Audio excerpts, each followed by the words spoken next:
In this video, I'm going to show you how to enter a formula in a cell to add together two numbers. The first thing I need to do is select the cell where I want the answer to appear, which is this cell, D2. This is where I need to enter the formula. I click once on the cell to select it, and then I need to type in an equal sign, because all formulae need to begin with an equal sign.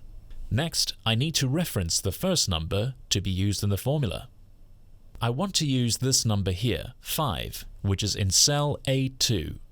I can either type A2 or I can click on the cell, which is quicker, to enter it into the formula.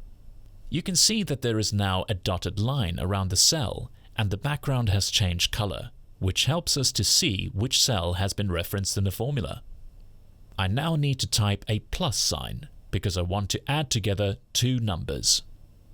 And then I need to select the cell that contains the other number that I want to add to the first one. Again, I can just click on the cell and you can see it has been selected.